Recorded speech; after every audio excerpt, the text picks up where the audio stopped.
Wealth cannot buy a voice, nor can billions purchase a genuine smile. Victoria Sterling possessed half of Manhattan's commercial real estate, yet her greatest failure sat beside her in utter silence. Tonight's corporate Christmas gala was supposed to be a triumph, but it was about to become an unexpected reckoning. High above the freezing, slush-covered streets of New York City, Victoria Sterling stood in the pristine silence of her penthouse. At 34, she was the sole founder and CEO of Sterling Hayes Capital, a billionaire whose ruthless acquisition strategies had earned her the moniker the Iron Widow in the financial press. She was a woman who dealt in absolutes, margins, profits, hostile takeovers, and liquidations. Yet, looking into the adjacent room where her 7-year-old daughter, Lily, sat quietly reading a picture book, Victoria felt an overwhelming sense of inadequacy that no amount of money could cure. Lily was born profoundly deaf. It was a genetic anomaly, the doctors had explained gently, handing Victoria pamphlets on cochlear implants and speech therapy while her ex-husband, a European aristocrat who had only wanted a perfect heir, slowly packed his bags and faded from their lives. Since that day, Victoria had built a fortress around her daughter. She hired the best private tutors, retained top-tier audiologists from Mount Sinai, and employed a full-time, specialized nanny named Beatrice. Lily lacked nothing material.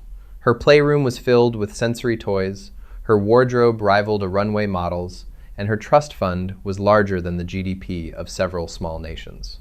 But there was one thing Victoria could not buy: time.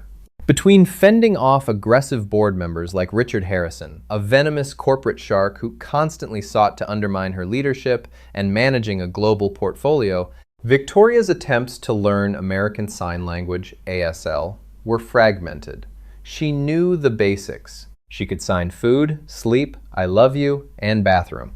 But when it came to expressing nuanced emotions, to asking her daughter about the intricate landscapes of her imagination, Victoria's hands were clumsy and stiff. She often found herself relying on Beatrice to translate her love into motions, a reality that broke her heart a little more each day. The Sterling Hayes annual Christmas dinner was the crown jewel of the corporate social calendar. It was a mandatory show of strength and unity, held this year in the opulent grand ballroom of the Pierre Hotel. Usually, Victoria left Lily safely at home, shielded from the flashing cameras of the paparazzi and the probing eyes of Wall Street analysts. But this year, a damaging piece in the Wall Street Journal had painted Victoria as a cold, calculating machine devoid of human empathy, suggesting her ruthless nature made her an unstable long-term leader. The PR crisis team had been adamant. She needed to soften her image. She needed to show her humanity. Bring Lily, her public relations director, Sarah Jenkins, had insisted during a tense strategy meeting, just for the first hour, let them see the devoted mother. It changes the entire narrative. Victoria had fought the idea, her protective instincts flaring, but the board's restless murmurs about a potential vote of no confidence forced her hand. And so, on this crisp December evening, Lily was dressed in a bespoke crimson velvet dress, her dark hair pinned back with diamond clips. "You look beautiful, sweetheart," Victoria signed, her fingers forming the shapes with careful, practiced rigidity. Lily looked up, her large, expressive brown eyes registering her mother's stiff movements. The little girl offered a polite, small smile, a practiced expression she used when she didn't want to cause trouble, and signed back a simple "thank you." Victoria's chest tightened. There was no spark, no childish joy. Lily was treating her the way Victoria treated her own board of directors, with cautious diplomacy. As the chauffeur drove their black Maybach down Fifth Avenue, the city was a blur of twinkling lights and festive chaos. Inside the soundproofed cabin, the silence was heavy. Victoria reached out, gently squeezing Lily's small hand. The child squeezed back, then turned her gaze out the window, watching a world she could see but never hear. Victoria silently vowed to make it a quick appearance.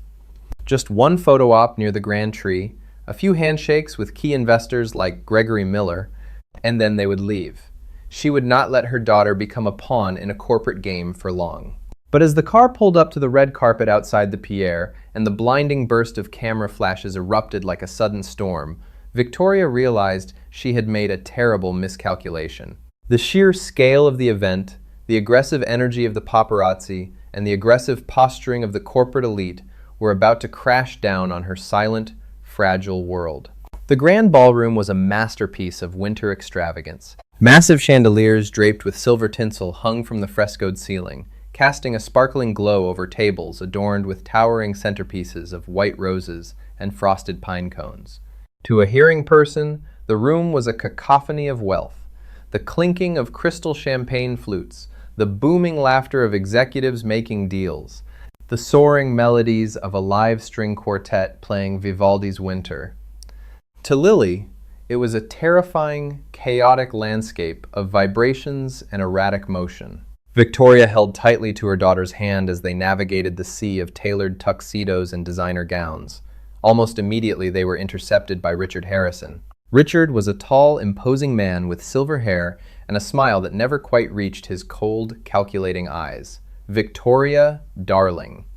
"What a spectacular evening," Richard boomed, stepping into their path and effectively blocking their way to the quieter VIP section.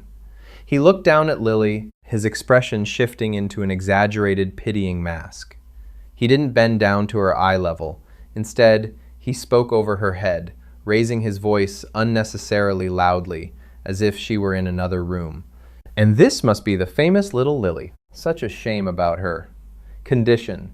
But she looks absolutely precious." Victoria felt a familiar, protective rage simmer in her veins. "Her condition is not a tragedy, Richard.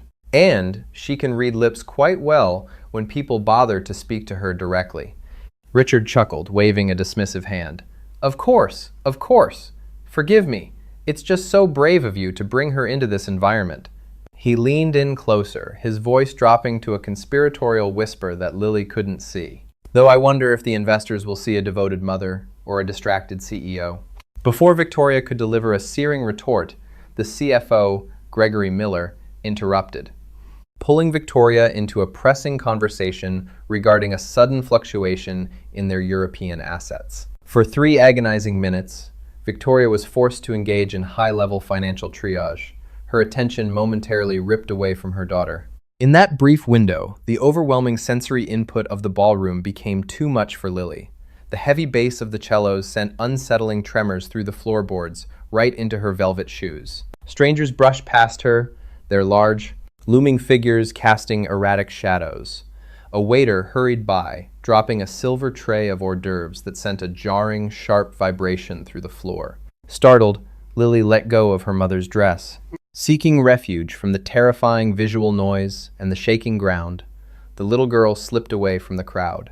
She navigated around the towering ice sculpture of the company logo and found a secluded, dimly lit alcove near the grand windows overlooking Central Park. She curled her knees to her chest, hiding behind the heavy velvet drapes, shutting her eyes tightly to block out the overwhelming world. A single tear escaped, hot and frustrated, sliding down her cheek. She felt completely, utterly alone. A few feet away, Arthur Pendleton was also trying to survive the evening. Arthur was a senior financial analyst at Sterling Hayes, a mid-level position that rarely afforded an invitation to this exclusive gala. However, his department had recently saved the firm millions through a grueling audit, and his manager had practically ordered him to attend. Arthur was 32, a widower, and a single father. Tonight, he was wearing a tailored but distinctly older charcoal suit, a stark contrast to the $5,000 Tom Ford creations surrounding him. Sitting next to Arthur at a secluded corner table was his 8-year-old son, Leo. Arthur had been forced to bring him when his regular babysitter canceled at the last minute due to a family emergency. Leo was quietly coloring in a sketchbook, completely unfazed by the corporate titans around him. Arthur sipped his club soda, watching the ostentatious display of wealth with mild amusement and deep exhaustion. He just wanted to put in his required hour, eat a plate of expensive steak, and take his son home to their modest apartment in Queens. Then, Arthur noticed a small flash of crimson velvet dart behind the heavy drapes near the window. He frowned, setting his drink down. He watched as the fabric trembled slightly.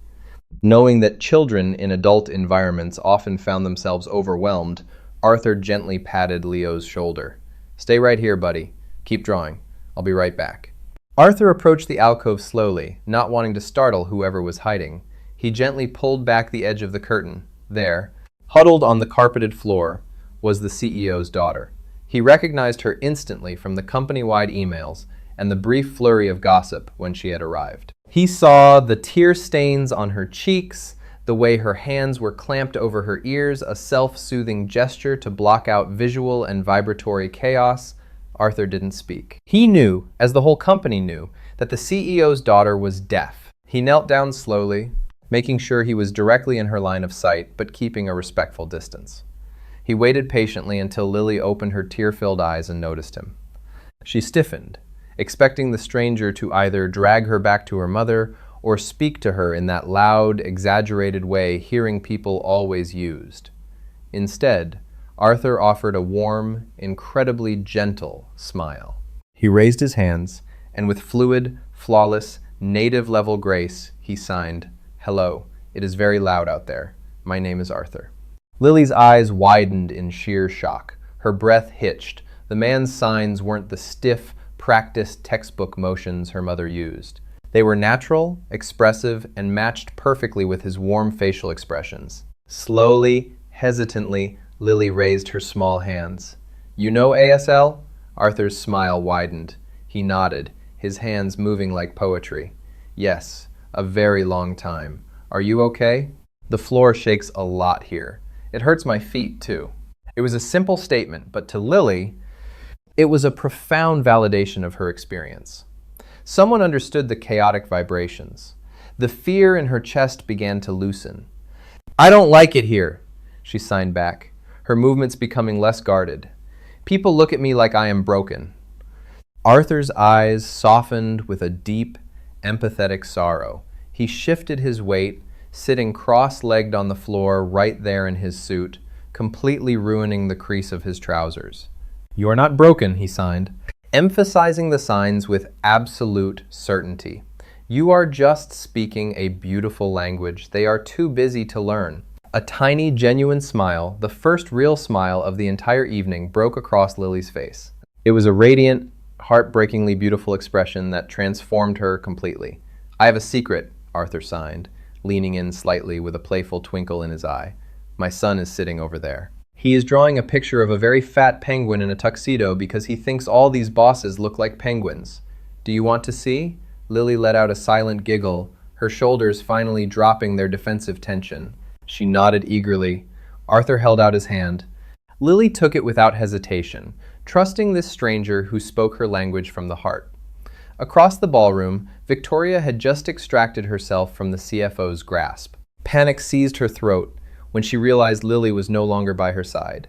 She spun around, her heart hammering wildly against her ribs, terrifying scenarios flashing through her mind. She pushed past a group of startled vice presidents, her eyes frantically scanning the crowd. Then she stopped, dead in her tracks. Near a quiet corner table, she saw Lily. But her daughter wasn't crying, and she wasn't hiding. Lily was standing next to a young boy with a sketchbook, and she was laughing a full, vibrant, silent laugh. Beside them stood a man in an unremarkable suit. Victoria watched in stunned silence as the man conversed with her daughter, his hands moving in a mesmerizing, fluid dance of ASL that Victoria could barely track. He was telling a story, his facial expressions animated and kind, and Lily was completely enthralled, signing back with an enthusiasm Victoria hadn't seen in years. Victoria stood frozen, a complex storm of emotions warring in her chest. Profound relief that her daughter was safe, a sharp, bitter pang of maternal jealousy that a stranger had unlocked the joy she so desperately tried to buy, and an intense, burning curiosity.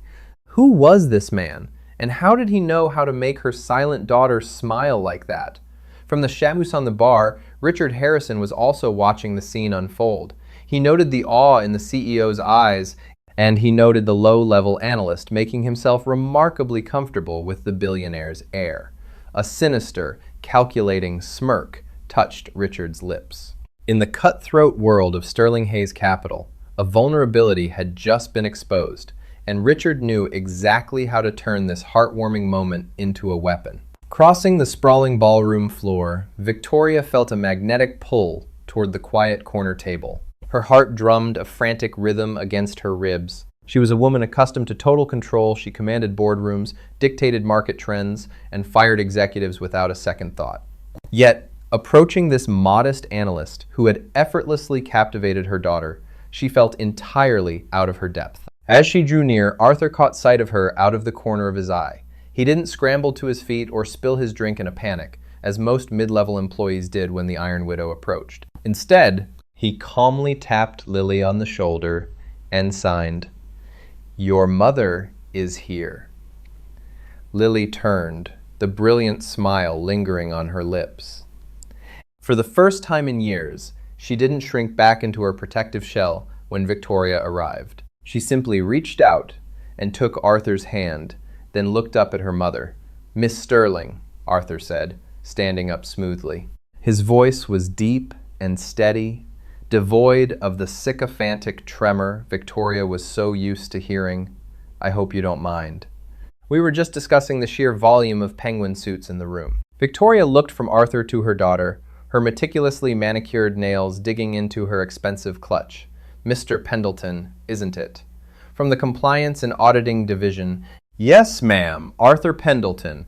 And this is my son, Leo," he said, gesturing to the boy who was now holding up a rather impressive sketch of Richard Harrison with a beak and flippers.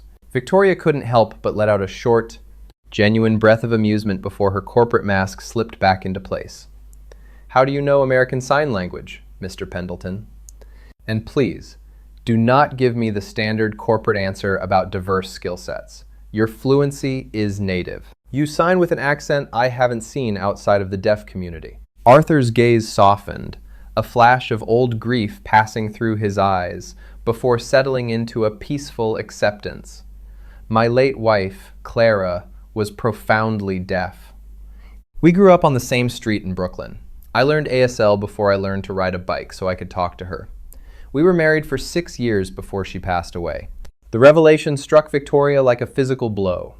The annoyance and jealousy she had harbored instantly dissolved, replaced by a profound, echoing respect. Here was a man who understood the weight of silence, a man who had loved someone in the exact way Victoria was struggling to love her own child. Before Victoria could find the words to respond, a sharp, patronizing voice sliced through the delicate atmosphere. Well, slumming it with the back office staff, Victoria?" Richard Harrison materialized from the crowd, holding a crystal tumbler of scotch. He had an arrogant smirk plastered across his face, and trailing right behind him was Thomas Sterling, no relation, but a key European investor whose capital was vital to their upcoming quarter. "We were looking everywhere for you," Richard continued, his voice carrying just loudly enough for nearby executives to turn their heads. "Thomas was hoping to discuss the merger in Frankfurt, but it seems you're occupied with babysitting duties. Perhaps this isn't the best environment for someone so distracted." Arthur felt his jaw clench. He recognized the play immediately.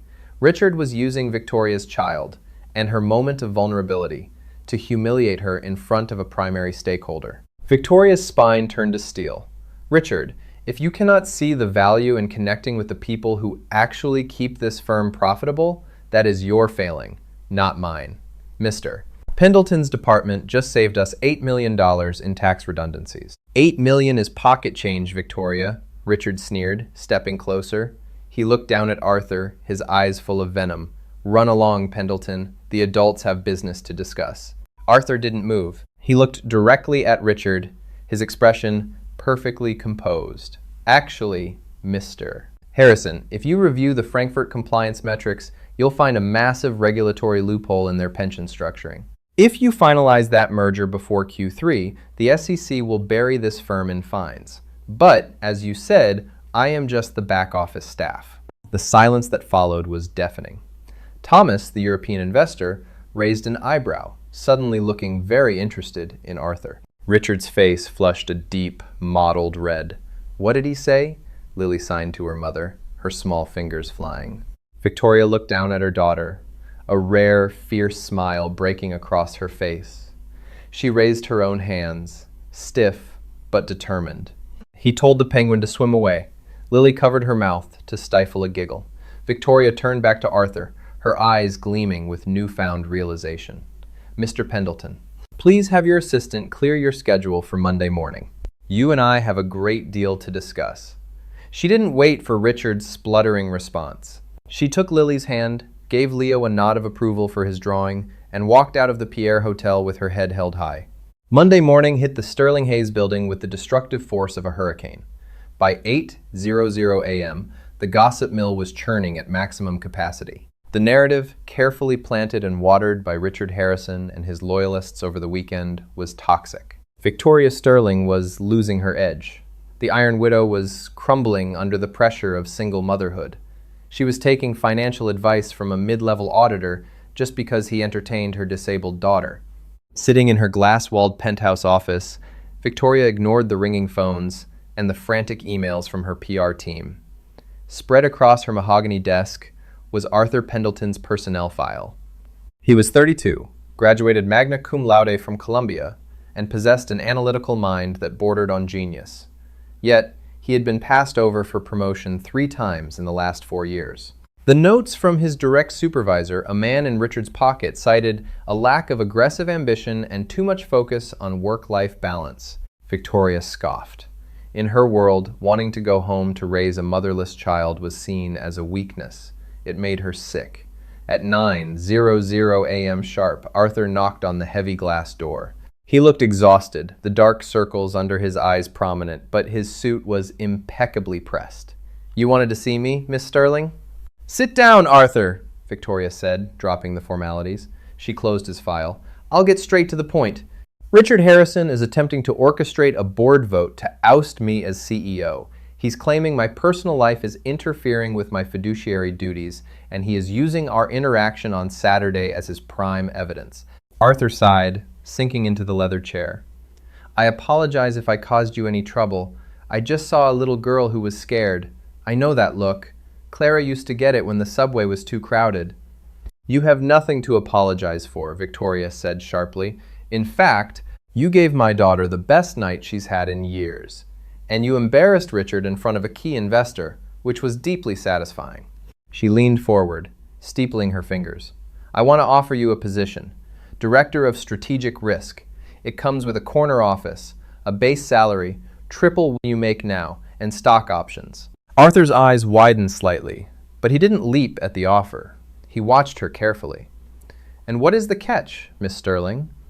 "In this building, there is always a catch." Victoria swallowed hard, her throat tightening. The ruthless CEO melted away, leaving only a desperate, terrified mother. "I need your help, Arthur. I need you to teach me how to speak to my daughter. The tutors, the apps, the textbooks, none of it works. I sign like a robot. Lily looks at me, and she sees a stranger.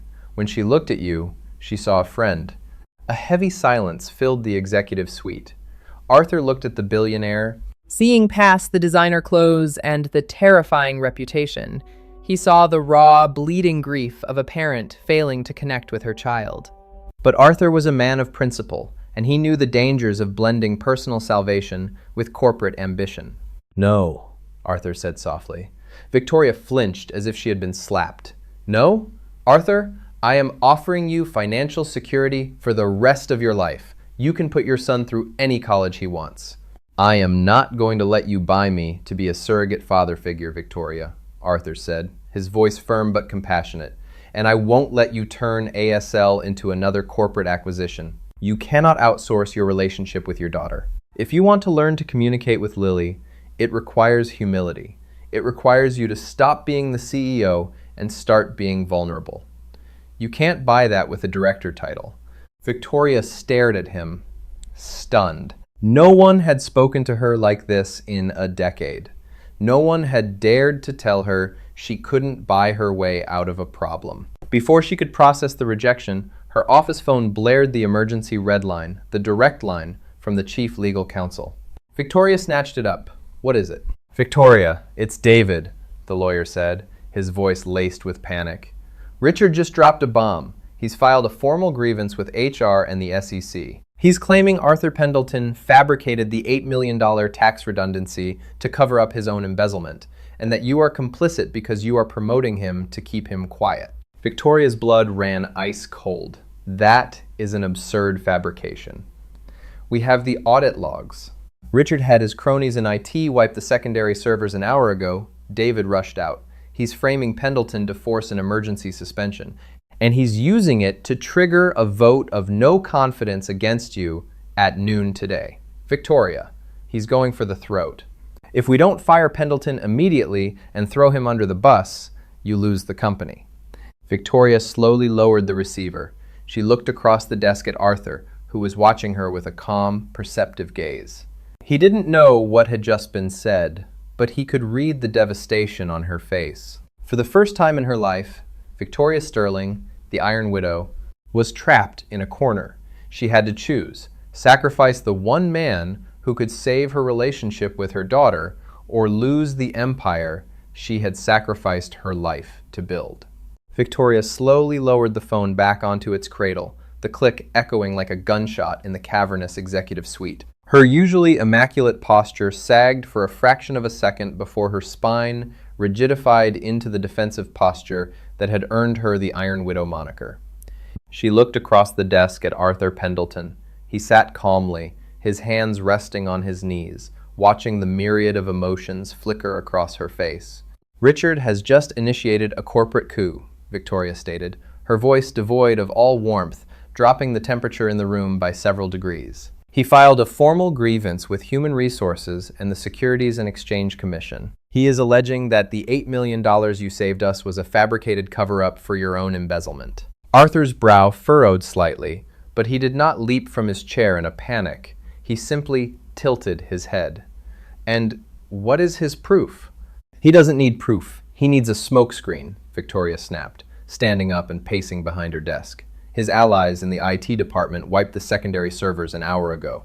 All the audit logs, the digital paper trail proving his mismanagement and your corrective actions are gone. He is demanding your immediate termination and suspension, using the scandal to trigger a board vote of no confidence against me at noon today. If I don't feed you to the wolves right now, I lose my company. For a moment, the only sound in the office was the low hum of the Manhattan traffic far below.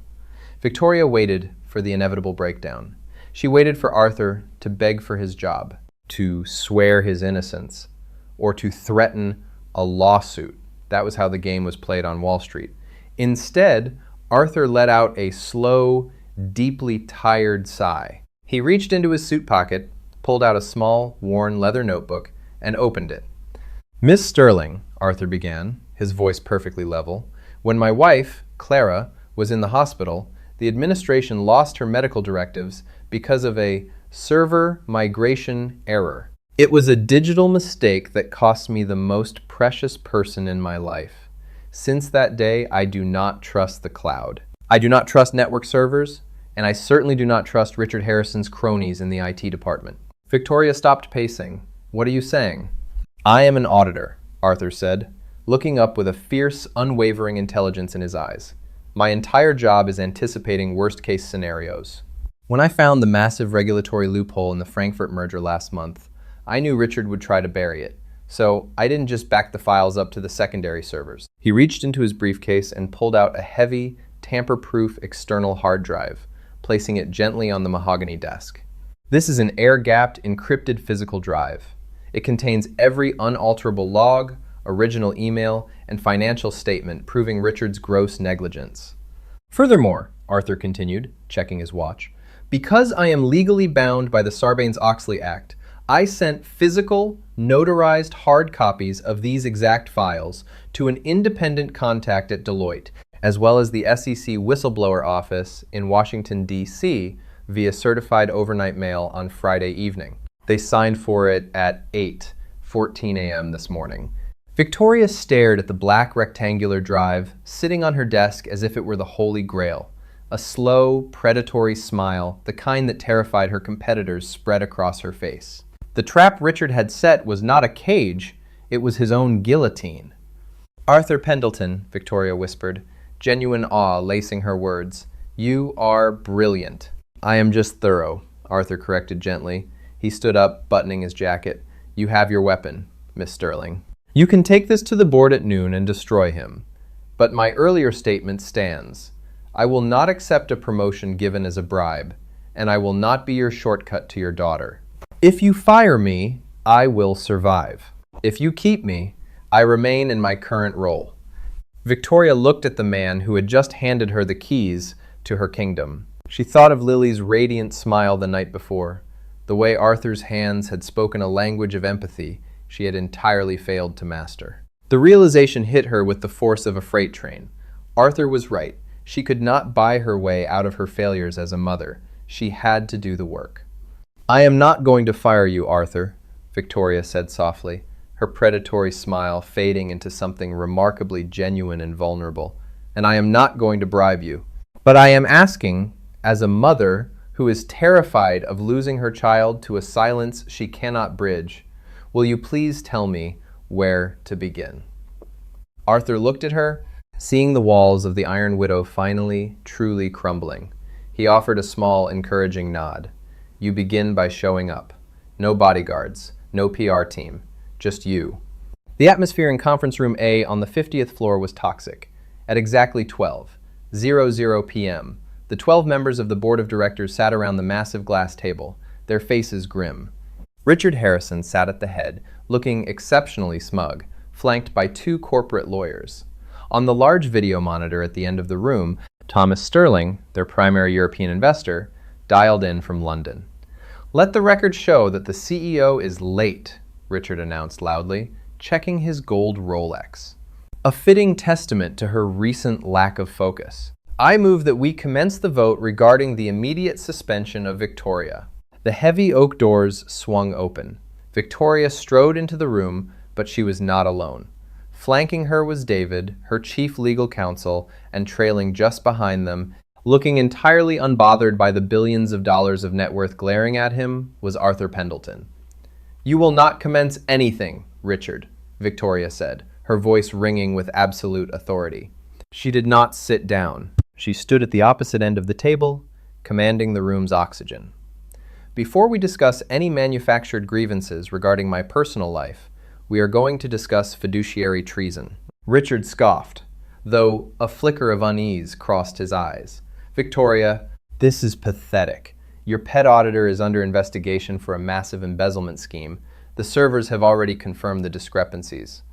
The network servers were wiped at 8:03 a.m. this morning by IT Director Marcus Vance, who has already provided a sworn statement to legal that he did so under your direct verbal orders. David, the legal counsel, interjected smoothly, dropping a thick stack of printed affidavits onto the glass table. Richard's face drained of color. That is a lie. You have no proof. Victoria gestured to Arthur, who stepped forward and placed the encrypted hard drive on the table. He connected it to the boardroom's central display.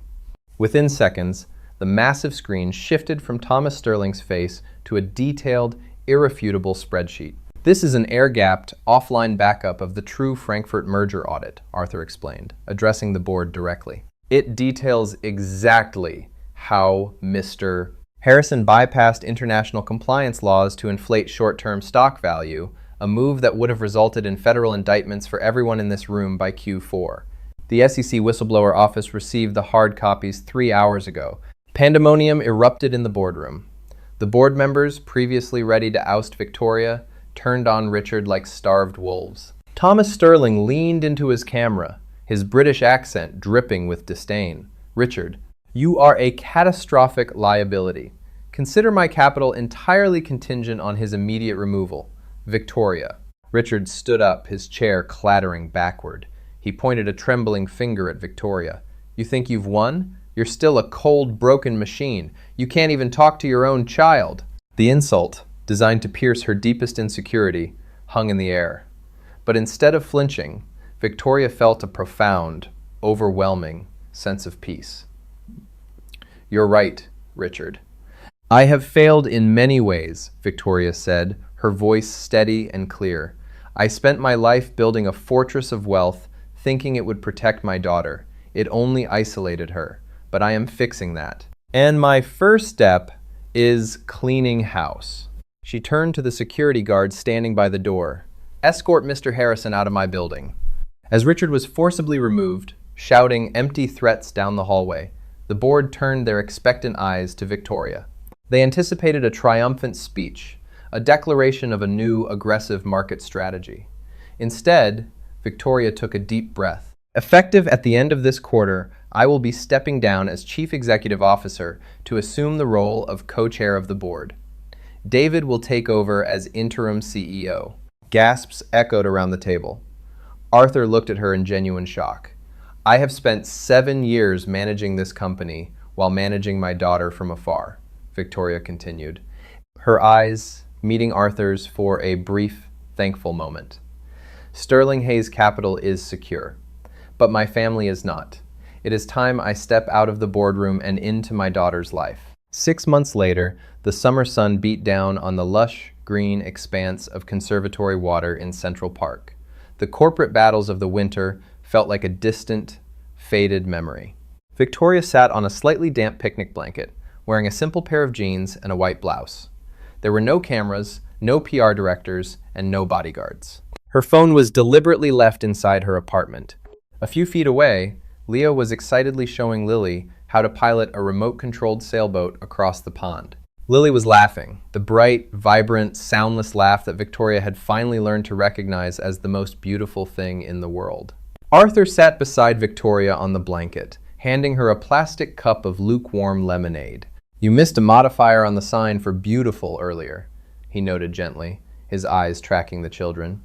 You signed that the boat was pretty, but for a boat that fast, you want a larger, more emphatic motion. Victoria smiled, raising her hands. She formed the sign slowly, not with the rigid, textbook panic she used to have, but with a deliberate, fluid grace she had practiced every single day for half a year. Like this, she signed. Perfect, Arthur signed back, a warm smile crinkling the corners of his eyes. Lily turned back from the edge of the water.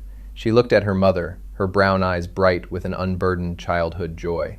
She raised her small hands, her fingers moving in a rapid, seamless flutter. Mom, Lily signed. Watch me. Victoria felt a lump form in her throat. For the first time in her life, she didn't need a translator. She didn't need to guess. She understood her daughter perfectly. I see you, sweetheart, Victoria signed back, pressing her hand over her heart. I will always see you. The millions of dollars in Victoria's bank accounts remained, but sitting on the grass, watching her daughter's hands dance in the sunlight, she knew she had finally found the only wealth that mattered. A language of love, built not in silence, but in motion, patience, and absolute presence. Did this story of a mother's true sacrifice and the beautiful power of American Sign Language touch your heart? Sometimes the greatest wealth isn't found in a boardroom, but in the patience to learn a new way to say, I love you. If Victoria and Arthur's journey resonated with you, please hit the like button, share this video with your friends, and subscribe for more emotional real-life stories.